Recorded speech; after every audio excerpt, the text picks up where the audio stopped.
దొండకాయ ఫ్రై చేస్తున్నారా? ఫ్రైయే కానీ ఇవాళ దొండకాయలు మార్కెట్లో నాకు సన్నవి దొరికాయి అన్నమాట. అందుకని దొండకాయ కాయపడంగా చేస్తున్నాను. ఓకే. అంటే కాయపడంగా అంటే తెలుసా నీకు? తెలీదు. అంటే దొండకాయలు కట్ చేసుకోకుండా నాటు పెట్టేసుకుని చేసుకోవడం అనమాట.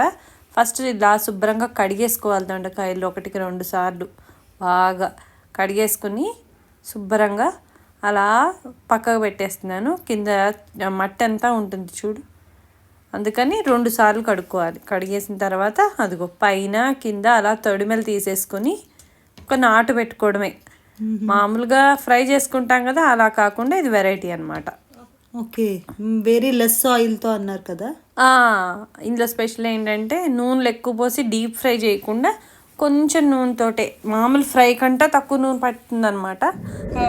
కేజీ దొండకాయలు ఉన్నాయి అనమాట. కేజీ దొండకాయలు లేతవి సన్నవి. పండ్లు ఉంటే తీసేసేయాలి. పండ్లు లాంటివి ఏంటంటే పచ్చడికి వాటికి పెట్టుకున్న ఒరుగులు చేసుకుంటా బాగుంటాయి. ఈసారి పండిపోయిన దొండకాయలు ఉంటే నేను మీకు ఎలా చేసుకోవాలో కూడా చూపిస్తాను సార్. అంటే కూరలు అవి లేనప్పుడు మనం మంచిగా అలాంటి ఫ్రై చేసుకున్నామంటే చారులో వాటిట్లో నంచుకోవడానికి బాగుంటుంది. ఈ మట్టి బాండి వీటికి మెయింటెనెన్స్ ఎక్కువ ఉంటుందండి? ఏముంటదమ్మా, మామూలు బాండిలానే అంత. ఇది ఎంత పోసాను మహా ఒక 3 to 4 స్పూన్స్. నార్మల్ ఫ్రైస్ చేసే కంటే నేను చాలా తక్కువ తీసుకున్నాను ఆయిల్. ఇప్పుడు ఈ మొత్తం ఈ ఆయిల్ తోటే చేసుకుంటాం. అయిపోతుంది అంటే ఎప్పుడు పాతకాలం వాళ్ళ వంటలు నూనె తక్కువ ఉండి చేసేవాళ్ళు, అలా చేసుకున్నవే హెల్తీ మనకి. మన అమ్మమ్మలు వాళ్ళు చేసేవాళ్ళు, వాళ్ళని ఫాలో అవుతాను నేను. మన ఇంట్లో మనం చేసుకొని ఇలా ఆయిల్ తక్కువ ఉంటుంది. జీలకర్ర వేస్తున్నాను ఫస్ట్ కొంచెం ఫ్లేవర్ కోసము.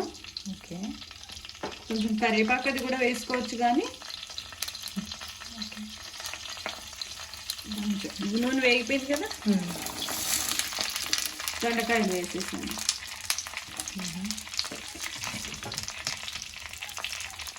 సో ఫస్ట్ బాండి వేడెక్కిన తర్వాత కొంచెం నూనె పోసి 3-4 స్పూన్స్. 3-4 స్పూన్స్ చాలా తక్కువ వేసాను చూస్తున్నావు. కొంచెం పైనుంచి కిందికి ఒకసారి కర్రీ పెట్టేసి, నేను ఏంటంటే ఇంకా ఇప్పుడే ఉప్పు వేసుకోను. ఉప్పు కారం అనేది ఇప్పుడే వేసేస్తే మరీ తడస్ చేస్తున్నాను అన్నమాట మనకి. అలా కాకుండా ఫ్రైలు కూడా స్టీమ్ కుకింగ్ తో చేసుకోవచ్చు మనము, అది చూపిస్తాను. ఓకే. సో మీ ఛానల్ హెల్దీ లివింగ్ అని చూసాను. మనం అన్ని తినాలి, అన్ని రకాల తినాలి, టేస్ట్ బాగుండాలి, అట్ ద సేమ్ టైం ఎక్కువ ఆయిల్స్ లేకుండా. మీ కాన్సెప్ట్ ఇదంటారా? ఇంతే. మనం ఈ మూత పెట్టాను కదా, మూతలో కొంచెం వాటర్ తీసుకున్నాను. ఓకే. పెట్టేసి ఇప్పుడు హైలో పెట్టాం, మనకేం ప్రాబ్లం లేదు. మంట కూడా చూడండి, మంట హైలో పెట్టేసాను. అలాంటి పూర్తి హైలో పెట్టమని కాదు, ఇప్పుడే పెట్టాం కాబట్టి కొంచెం వేడెక్కేదాకా. సో నీళ్ళు పోసేసారా? నీళ్ళు పోసేసాను, అది అలా మగ్గుతూ ఉంటుంది అన్నమాట. ఆ నీటి నుంచి వచ్చే ఆవిరి నుంచి స్టీమ్ అవుతూ ఉంటుంది. పక్క నుంచి తడి వస్తుంది, కింద నుంచి మాడిపోదు. పైగా మట్టి బండి కదా, తొందరగా మారదు అనమాట మనకి. ఓకే. ఇప్పుడు లైట్గా ఒక 3-4 హాఫ్ చేస్తున్నాను సిమ్ కూడా చేసేసి, ఇప్పుడు మనకు కావాల్సినవి ఏంటి అవి తరుపుని మసాలా రెడీ చేసుకుందాం.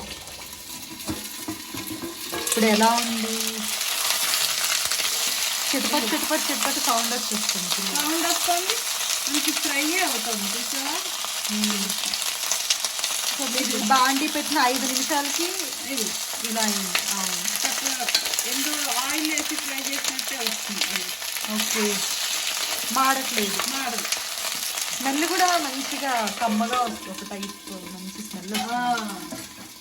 అంటే కొంచెం వేడి పడుతుంది అన్నప్పుడు సిమ్ చేసేసుకుంటే సరిపోతున్నాం కదా. మనము ఇవి మిక్సీ వేసుకోవాలి. మిక్సీ వేసేటప్పుడు ఏమేమి ఇంగ్రీడియంట్స్ వేసుకోవాలో చూపిస్తాను నేను. అలాగే అది మగ్గేటప్పుడు, కూర మగ్గేటప్పుడు మాట్లాడుకుందాం మనం. ఇదిగో ఒక 2 ఎండుమిరపకాయలు వేస్తున్నా. ఓకే. నెక్స్ట్ వచ్చేసి ఎంత, 1 స్పూన్ జీలకర్ర.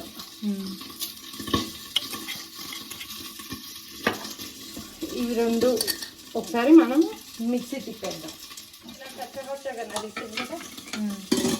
ఇప్పుడు ఇందులో మనము అంటే ఫస్ట్ వీటితో పాటే ఉల్లిపాయలతో పాటు ఎందుకు వేసుకోలేదు మిక్సీ? ఎందుకు వేసుకోలేదంటే అవి ఎండిన ఎండుమిరపకాయ కదా నరగవు, ఇది తడొస్తుంది కదా వేయట్లేదు కదా, ఇది కూడా పచ్చగా ఉండాలి, పేస్ట్ అయిపోకూడదు. ఓకే, పేస్ట్ అయిపోకూడదు అంటే మిక్సీ కూడా మనము ఆన్ ఆఫ్ లాగా వేసుకుంటే కచ్చపచ్చగా రోట్లో నచ్చినట్టుగా వస్తుంది మనకి. ఇలాగా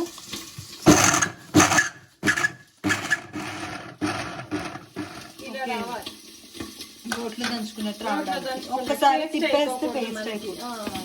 దొండకాయలు ఇలా అయిపోయాయి అన్నమాట. వేసుకుని మనము ఫస్ట్ వేసామంటే కొంచెం కరప్తుంది అనమాట. ఫస్ట్ వేస్తే ఇలా వేగు పట్టదు, నీరు ఉంది. ఇప్పుడు ఉప్పు మన టేస్ట్ తగ్గట్టు అయితే ఒక 1.5 స్పూన్ ఇలాంటి స్పూన్తో వేస్తాం. అంటే మీరు పింక్ సాల్ట్ వాడుతున్నారు కాబట్టి 1.5. మామూలు సాల్ట్ అయితే ఎక్కువ పడుతుంది, తక్కువ పడుతుంది. ఎక్కువ ఇది ఎక్కువ వేసినట్టు ఉంటుంది, అది తక్కువ వేయాలి మనం. పసుపు పింక్ సాల్ట్ ఎందుకు వాడుతున్నారు? సైంధవ లవణం ఎప్పుడు బీపీకి షుగర్ ఉన్న వాళ్ళకి సైంధవ లవణం వాడితే చాలా మంచిది అనమాట. బీపీ లెవెల్స్ కంట్రోల్లో ఉంటాయి. ఈ ఐడిన్ సాల్ట్ సాల్ట్ కంటే ఇంకా కల్లుప్పు ఇంకా బెటర్. కల్లుప్పు కంటే అది రాళ్ళు కల్లుప్పు, ఇది ఇంకా బెటర్. ఇప్పుడు పట్నం సౌండ్ ఆగిపోయింది చూసారా. సో ఇదంతా మీరు వాటర్ మూతలో వాటర్ పెట్టుకున్నారు కాబట్టి ఇలా అయింది, లేకపోతే మాడిపోతుంది. నీరు చుక్కలు పడుతూ ఉంటాయి కదా, ఆవిరి పడి అందుకని ఆ సౌండ్ అనమాట. కింద ఆయిల్ ఉంటుంది మనకి. సో మీరు వెరీ లెస్ ఆయిల్ అని చెప్పింది ఈ టెక్నిక్ వల్ల. ఇలా కాకుండా ఇంకోలాగా కూడా చేసుకోవచ్చు. ఓకే, ఎలా అంటే వీటిని స్టీమ్ ఉంటుంది కదా, మనము కూరలు స్టీమ్ అది ఇచ్చుకుంటాము. కింద వాటర్ కలిసి పైన చిల్లు గిన్నెలో పెట్టేసి స్టీమ్ ఇచ్చేసి ఉడికిన తర్వాత అప్పుడు కూడా చేసుకోవచ్చు. అదొక రకము. అలా కూడా అది ఇంకొక వీడియో చూపించు. అలా పొళ్ళేసి చేసుకోవచ్చు, అలా కూడా అది కూడా చూపిస్తాను మీకు. ఇవాళ అయితే ఈ టెక్నిక్ ఆయిల్ తోటే ఫ్రై అంటే ఫ్రై అన్నారు కాబట్టి ఆయిల్ తోటి ఎలా చేసుకోవాలి నేను చూపిస్తున్నాను. ఓకేనా. సో నెక్స్ట్ ఏం చేయాలి? నెక్స్ట్ వచ్చేసి ఇంకా మగ్గాలి మనం, ఒక 10 నిమిషాలు టైం పడుతుంది. అదే పొద్దున పూట మనం బాక్సులు అలాంటి టైంలో అయితే ఇలా కంటే స్టీమ్ ఇచ్చి చేసుకుంటే అది తొందరగా అయిపోతుంది అనమాట. కొంచెం మనం వీకెండ్స్లో అలాంటి టైంలో ఇలాంటివి చేసుకుంటే బెటర్. ఓకే,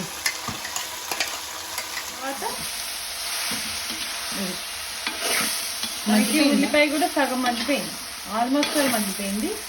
దానికి ఎలా మగ్గింది కూర అనేది ఇది ఇలా గరిటె తింపి తీసుకుంటే ఇంకొంచెం మగ్గాలి, మనకు తెలుస్తూ ఉంటుంది. ఇది కొంచెం టైం టేకింగ్ ప్రాసెస్. ఇది టైం టేకింగ్ ప్రాసెస్. స్టీమ్ ఇచ్చి చేసుకుంటాం కదా, అదైతే అసలు ఎక్కువ టైం పడుతుంది. సో ఇది పొద్దున్నే బాక్సుల్లో మటుకు కొంచెం కష్టమైంది, చుట్టూ తిరుగుతూ ఉండాలి. సో స్టీమ్ అంటే పెట్టి వదిలేసి వేరే పనులు చేసుకుంటే అయిపోతుంది అనుకో. కొంచెం మామూలు కూరలకైనా దొడకే ఏదైనా టైం పట్టేదే కదా నార్మల్గా అయినా. చూసావా ఇది ఇక్కడ అన్ని ఎంత బాగా ఫ్రై అయ్యాయి అన్ని. మధ్య మధ్యలో మనం కలుపుకుంటూ ఉండాలి. మూతలో నీళ్ళు ఉన్నాయో లేదో చూసి చెక్ చేసుకుంటూ ఉండాలి. మూతలో కూడా నీళ్ళు ఆరిపోతాయి అన్నమాట. ఇది అసలు ఏం మనం వేసిన ఆయిల్కి ఎంత బాగా అయింది, కాస్త ఆయిల్ అయిపోయింది. ఇప్పుడు ఇది ఎలా అంటే వంట రెగ్యులర్ చేసే వాళ్ళకి కాదు నేను చెప్పేది, కొత్తగా నేర్చుకునే వాళ్ళకి అనమాట. ఇది డైరెక్ట్ ఇలా దింపంగానే చక్కగా కట్ అయిపోయింది దొండకాయ. చూసినావా, ఇది మగ్గిపోయింది మంచిగా. ఉల్లికారం మరి ఇది ఫ్రై అనుకున్నాం కాబట్టి దొండకాయలు ఎక్కువ డామినేట్ చేయాలి కాబట్టి మనం ఉల్లిపాయని తక్కువ వేసుకున్నాము. అలాగే ఇంకా గ్రేవీగా కావాలనుకుంటే ఉల్లిపాయ ప్యూరీ, టొమాటో ప్యూరీ కూడా వేసుకోవచ్చు. అట్లా కూడా చేసి సార్ చూపిస్తా. ఇందులో ఇంకా వేరే పొడులు వేసి కూడా చేసుకుంటే కూడా బాగుంటాయి. కారం వేసాను, కొంచెం ధనియాల పొడి, అయిపోయింది. సింపుల్. ఇందులో మనం వాడిన ఇంగ్రీడియంట్స్ ఎక్కువ ఏం లేవు. మన కడుపుకి డిస్టర్బ్ చేసేటువంటి మసాలాలు కూడా లేవు, ఎక్కువ ఆయిల్ లేదు, అలానే టేస్ట్ అద్దరిపోతుంది. ఈ మట్టి బాండీలో చేసుకోవడం వల్ల మంచి స్మోకీ టేస్ట్ కూడా టేస్ట్ చాలా బాగా వస్తుంది. ఒకసారి ఇలా కర్రీ పెట్టేసుకున్నామా, అవసరమైతే ఒక్కసారి మూత పెట్టుకోవచ్చు, లేకపోతే అవసరం లేదు. ఎందుకంటే ఇది మట్టి బాండీ కదా, ఆల్రెడీ వేడి ఉంటుంది అది. అంటే డిష్ అవుట్ చేసేసుకుని చూపిస్తున్నాను. ఓకేనా. అయిపోయింది. ఇదిగో డిష్ అవుట్ చేసేసుకున్నాం. ఇప్పుడు ఎలా ఉందో చూడు డిష్. చాలా బాగుంది. అంటే నేను లెస్ ఆయిల్తో చేస్తున్నానంటే ఏదో ఉడకబెట్టేసి అలా చేసేస్తామని అనుకున్నాను. కాకపోతే 3 to 4 స్పూన్స్ ఆయిల్తో ఇంత మంచిగా ఫ్రై అయ్యి, లేకపోతే నేను సగం ఉడకదేమో అలా ఊహించుకున్నా. డైట్ అనగానే అందరూ ఏం చేస్తారు, ఉడకబెట్టు స్టీమ్ ఇచ్చేసి ఊరికే పోపేసేసి చప్పచప్పగా తినాలనుకున్నా. బట్ చూస్తుంటేనే టేస్టీగా ఉంటుందని నాకు అనిపిస్తుంది. అంతే, ఇది మనకి చపాతీలకి వాటి అన్నిటికి కూడా చాలా బాగుంటుంది. మనం కారాలు కూడా మీడియంగా వేసుకున్నాం కదా, ఎక్కువ కూర తింటాము, తక్కువ రైస్ తింటాము. ఓకే, సో ఇది మన హెల్తీ లివింగ్ అనే ఛానల్ సాటిస్ఫై చేసిందా? చేసింది. ఓకే, నాకు ఇప్పుడు అర్థమవుతుంది కొంచెం కొంచెం concept. Healthy living with tasty food. Right, అర్థమైంది. అంతే. ఇంకా ఇలాగే నేను ఛానల్లో చాలా కొత్త కొత్తవన్నీ పెడదాం అనుకుంటున్నాను. అయితే కొంచెం నా ఛానల్ ఇప్పుడే చూసేవాళ్ళు అయితే సబ్స్క్రైబ్ చేయండి, నోటిఫికేషన్ బెల్ ఆన్ చేయండి. నేను ఇంకా కొత్త కొత్త వీడియోస్ ఏం చేసినా మీకు వెంటనే నోటిఫికేషన్ అనేది వస్తుంది. So please do encourage my channel and bye for today.